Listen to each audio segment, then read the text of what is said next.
Okay, so I'm just going to make up the situation, and I mean, all the situations are different. So I'm going to say here, this is going to be the ground, and typically for projectile motion, it will tell you the original speed, okay? So say here, you have a ball, and you're going to be kicking the ball, and then what is the angle you're kicking it? You're kicking it at a 30 degree from the ground.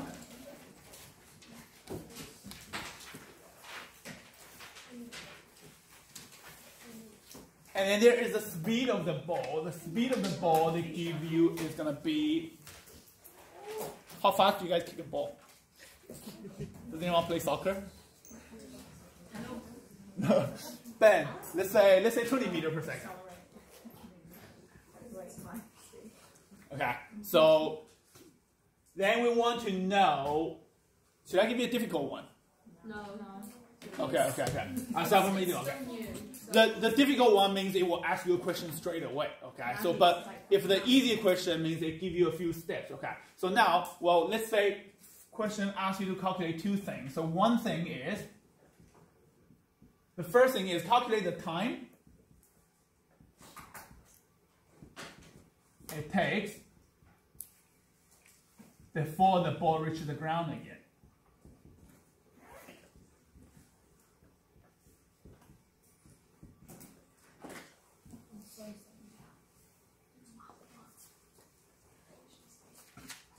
And then question 2 will be calculating how far it's going to travel.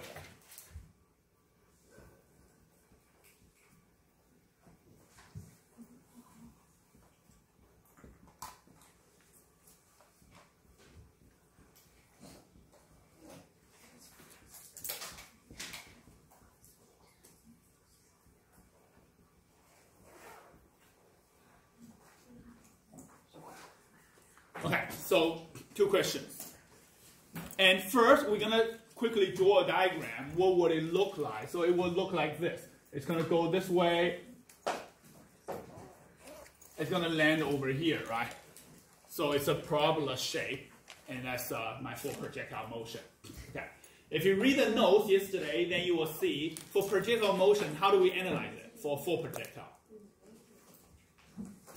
We typically cut it out to become 2 half projectile, right? If you look at this section, well, that's a half projectile. And if you look this section, that's another half projectile, right? Okay, but what is the first thing you do to get you achieved? Find your variables. Yeah, so over here you can see we have a diagonal speed, and this diagonal speed cannot be used because this speed is constantly changing, direction is changing, right? So first, what we need to do is actually we need to find the 2 components of this velocity. Okay, so that speed, I'm going to make it a horizontal speed, and also I'm going to make it a vertical speed.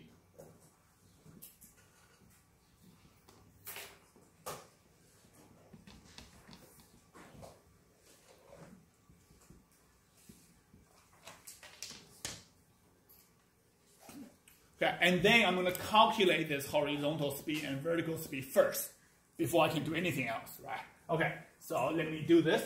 So I use cosine 30 degree. So cosine 30 degree will equal to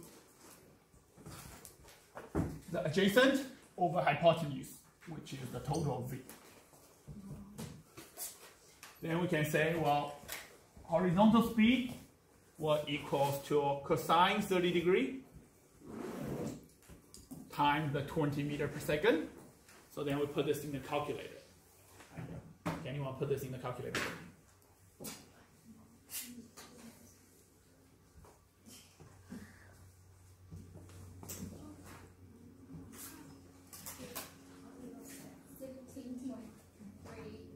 $17.3? Okay, sweet, great. And now I got the horizontal one, and then I go for the vertical one, right? Okay, vertical one is going to be sine 30 degree equals to V vertical divided by V. So the vertical speed will equal to sine 30 times 20 as well. then it will equal to 10 meters per second.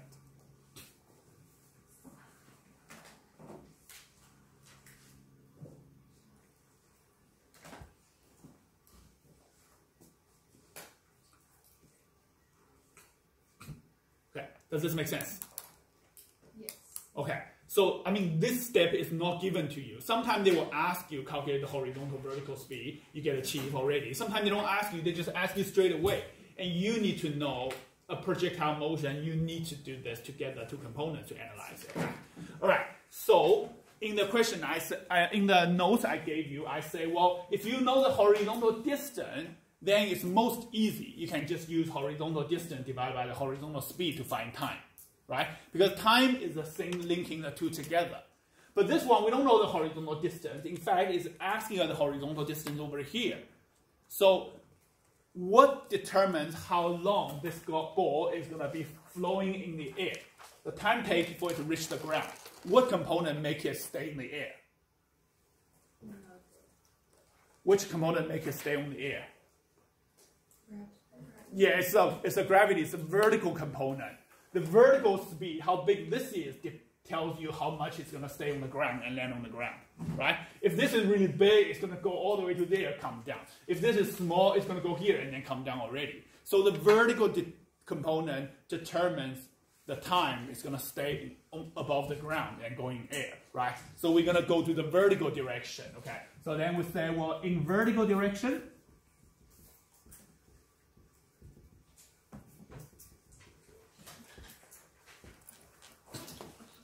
let's find what are some information we know over here. First is we know the initial speed. This is a vertical initial speed. That will equal to what we calculate over here, 10 meters per second. You're kicking the ball is already traveling upwards. Yeah. We're looking at this position here. Okay, and then I need a little trick because I don't know what's happening when it's land over here, right? But if I divide this journey by half, how big will the final speed be vertically over here? 0.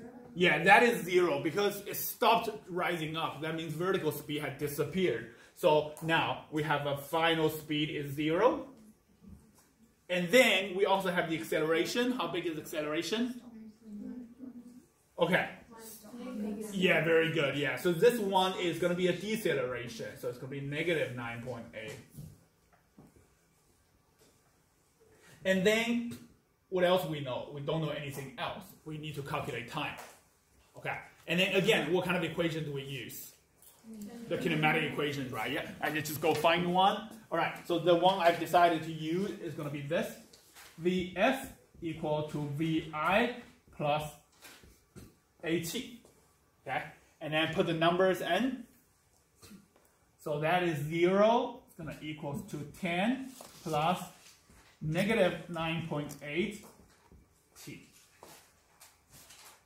And then I rearrange, I can get T equals to 10 divided by 9.8. That will give me 1.02 seconds.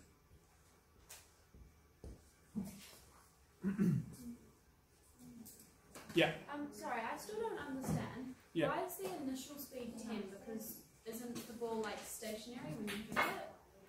Yeah, if it's stationary, then we can't calculate anything. We're calculating the moment we kicked it, started moving.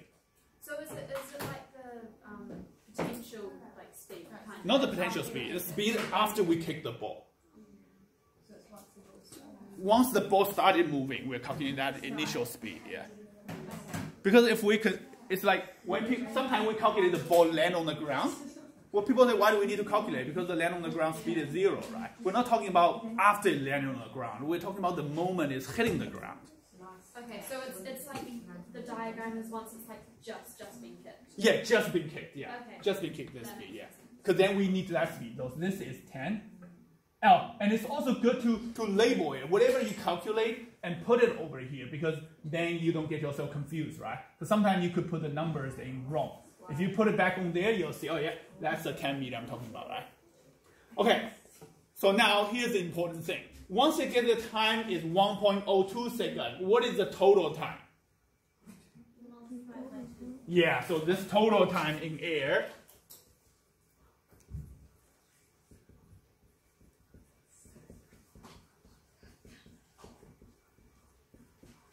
is 2.04 seconds. Okay, so because we are taking half projectile motion, and full projectile motion is made of 2 half projectile motion, and they're symmetrical. So every number is the same for them. So over here time and over here time will be the same as well. Okay, so now I've successfully found the time, and then we want to find how far it travels. So now, do we talk about horizontal direction or vertical direction now? Yeah, now we go to horizontal direction. Horizontal direction is easy, only one equation.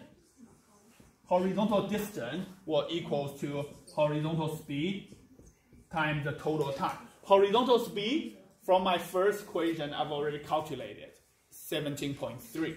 Okay, so I go, well, that's 17.3 times the time, 2.04 seconds. And then I put this in the calculator, I'll be able to find my time, or my distance, yeah. Anyone quickly calculate the distance for me? 35.3, okay. Okay, and then you know the ball is going to land on the ground at 35.3 meters. Okay, so the question might change. They might say, oh, if you want to catch the ball, where should you stay? And then, well, you will stay at this position to catch the ball. Okay, so, and in terms of each question, the situation will be different, so you will need to analyze it. Okay, okay, so then there is another type of question where they're going to be asking you, say, oh, if there's a gate over here, whether the ball is going to go into the gate or not. So that question, so I'll teach you guys in the next lesson. So in this lesson, let's focusing on this type of question where you know the original speed and you do it like this way. Okay, so and there's another type of question which I will show you on Monday. Cool? Okay, does this all make sense? Okay, so, and I'll just quickly mention it, so just in case you see one of them. If you see one of them is this, they might tell you, say, oh, the distance over here is going to be 30 meters. So if you know the distance is 30 meters, and you know the horizontal speed equals to 17.3 meters per second. If you know that, then you can calculate time straight away just by using the horizontal. Does it make sense? And once you know the horizontal, you get time, and then you can go to the vertical direction to calculate questions. Okay. Okay.